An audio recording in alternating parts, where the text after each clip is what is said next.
Hi friends, நம்ம இன்றைக்கி வந்து ஒரு சிம்பிளான ஒரு நெக் டிசைன் தான் வந்து பார்க்க போகிறோம். பார்த்திங்கன்னா நம்ம இதில் Chhoti stitch, beads, stone chain, அதுக்கப்புறமா வந்து செயின் ஸ்டிச் இது மட்டும்தான் நம்ம வந்து யூஸ் பண்ண போகிறோம். ஸோ இது வந்து ரொம்ப சிம்பிளாக குயிக்காக வந்து ஒர்க்கை வந்து கம்ப்ளீட் பண்ணுற மாதிரி ஒரு டிசைன் தான் இது. ஃபர்ஸ்ட் நம்ம எப்பவும் போல் வந்து செயின் ஸ்டிச் வந்து போட்டுக்கலாம்.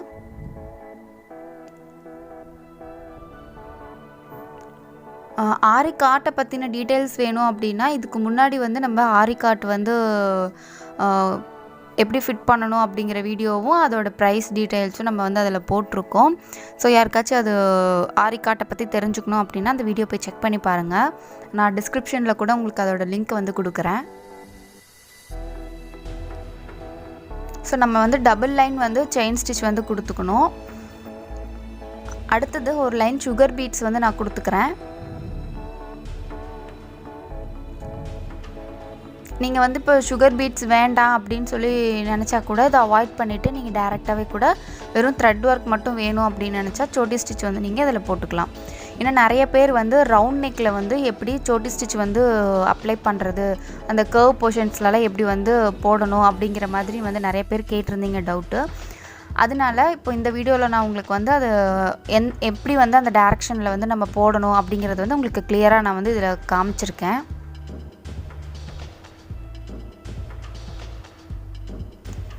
நம்ம எப்பவும் சொல்கிற மாதிரி சுகர் பீட்ஸ் வந்து நீங்கள் ஸ்டிச் பண்ணும்போது ரெண்டு பீட்ஸாக வச்சு ஸ்டிச் பண்ணிக்கோங்க. ஏன்னா அப்போ தான் உங்களுக்கு அது வந்து நல்லா ஸ்ட்ராங்காக இருக்கும். அதே போல் உங்களுக்கு அந்த ஷேப்பும் வந்து உங்களுக்கு கரெக்டாக வரும்.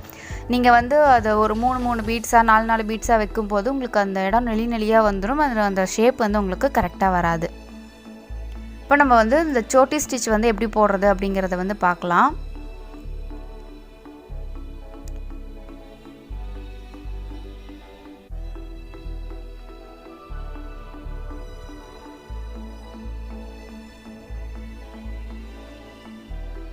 கொஞ்சம் கிளாத் வந்து ஹோல்ஸ் விழுகிற மாதிரி இருக்குது அப்படின்னா ரொம்ப கேர்ஃபுல்லாக வந்து ஹேண்டில் பண்ணுங்கள். ஏன்னா ரொம்ப ஹோல்ஸ் எல்லாம் ரொம்ப பெருசாக தெரிகிற மாதிரி இருக்கக்கூடாது.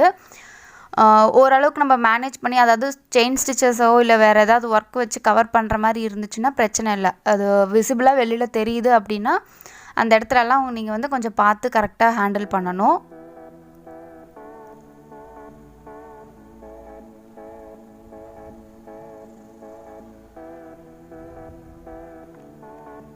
நம்ம சோட்டி ஸ்டிச் வந்து எப்படி போடணும் அப்படிங்கிற டுட்டோரியல் கூட நம்ம வந்து ஆல்ரெடி நம்ம சேனலில் போட்டிருக்கோம்.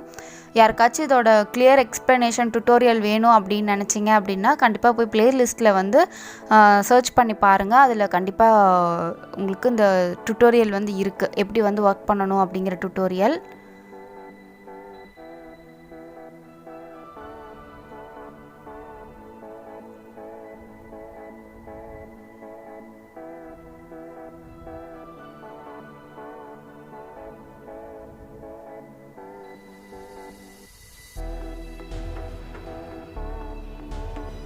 இப்போ இந்த சோட்டி ஸ்டிச்சில் வந்து பார்த்திங்கன்னா நான் 3 த்ரெட் எடுத்திருக்கேன். அதனால் எனக்கு கொஞ்சம் ஹேண்டில் பண்ணுறது வந்து கொஞ்சம் கஷ்டமாக இருக்குது. இப்போ நீங்கள் 2 த்ரெட் எடுத்தீங்க அப்படின்னா ஈஸியாக போட்டுடலாம். ஸோ நான் 3 த்ரெட் எடுத்துருக்கிறதுனால எனக்கு வந்து அது கரெக்டாக கொஞ்சம் இதாக இருக்குது, கொஞ்சம் கஷ்டமாக இருக்குது. மற்றபடி நீங்கள் வந்து ஒரு 3 த்ரெட் இல்லாமல் 2 த்ரெட் எடுக்கும்போது உங்களுக்கு அது இன்னுமே கூட ஈஸியாக இருக்கும். கொஞ்சம் இது வந்து நல்லா மொத்தமாக தெரியட்டும் அப்படிங்கிறதுக்காக நான் 3 த்ரெட் வந்து யூஸ் பண்ணியிருக்கேன்.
இப்போ இந்த வளைவு போர்ஷனில் வந்து எப்படி போடுறது அப்படிங்கிறத வந்து பார்க்கலாம்.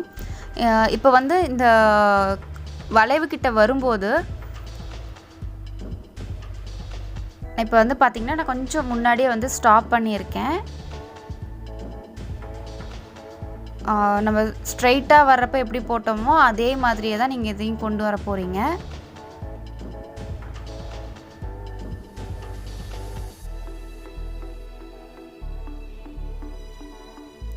அடுத்தடுத்த ஸ்டிச்சஸ் வந்து போடும்போது இப்போ இந்த வளைவு கிட்ட மட்டும் இந்த குட்டியாக அந்த லாக் ஸ்டிச் வந்து போட்டுட்டு இந்த வளைவு கிட்ட வரும்போது நீங்கள் கொஞ்சம் கிராஸில் வந்து நீங்கள் அந்த ஸ்டிச்சஸ் வந்து போடணும். அதே போல் நீங்கள் இந்த ஸ்ட்ரெயிட்டாக கொண்டு போகிறீங்க இல்லையா, இந்த இடத்துலையும் வந்து குட்டியாக ஒரு லாக் ஸ்டிச் வந்து போட்டுக்கோங்க. அப்போ அது உங்களுக்கு இன்னும் கொஞ்சம் க்ரிப்பாக இருக்கும் அண்ட் அந்த ஷேப் வந்து உங்களுக்கு மாறாமல் வரும்.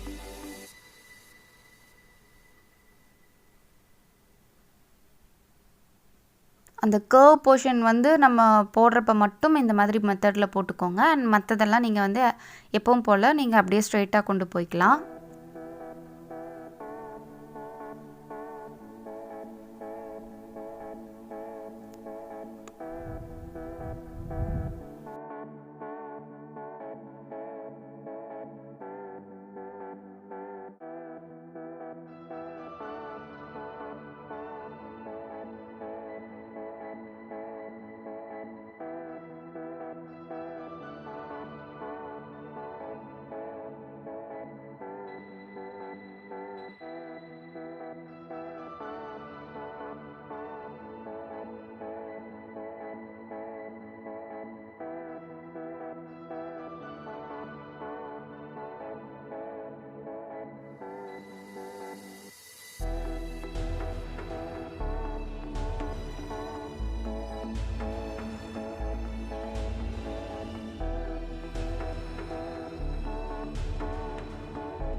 இப்போ அடுத்து இந்த ஸ்ட்ரெயிட்டும் வந்து அதே போல் போட்டுட்டு அடுத்தது ஒரு லைன் செயின் ஸ்டிச் வந்து போட்டிருக்கேன். அந்த ஸ்டோன் செயின் வந்து நம்ம வச்சு ஸ்டிச் பண்ணியிருக்கோம். அதுக்கப்புறம் மறுபடியும் ஒரு செயின் ஸ்டிச் போட்டுட்டு இந்த மாதிரி கொஞ்சம் கர்வ்ஸாக அந்த மாதிரி ஷேப்பில் வந்து நான் போட்டிருக்கேன். அண்ட் இதில் வந்து பார்த்திங்க அப்படின்னா நான் செயின் ஸ்டிச்சை தான் போட்டு ஃபில் பண்ண போகிறேன். அண்டு ஸ்டார்டிங்லேயும் எண்டிங்லேயும் வந்து ஒரு சுகர் பீட்ஸ் வந்து நம்ம கொடுத்துக்கிறோம்.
ஸோ இந்த வீடியோ உங்களுக்கு வந்து யூஸ்ஃபுல்லாக இருக்கும்னு நான் நினைக்கிறேன். யூஸ்ஃபுல்லாக இருந்துச்சு அப்படின்னா மறக்காமல் லைக் பண்ணிக்கோங்க. நம்ம சேனலை இப்போ தான் ஃபர்ஸ்ட் டைம் பார்க்குறீங்க அப்படின்னா சப்ஸ்கிரைப் பண்ணிவிட்டு பக்கத்துலேயே ஒரு பெல் ஐக்கான் இருக்கும், அதையும் கிளிக் பண்ணி வச்சுக்கோங்க. அப்போ தான் நான் வீடியோஸ் போட்டோன்னே உங்களுக்கு நோட்டிஃபிகேஷன் வந்துடும்.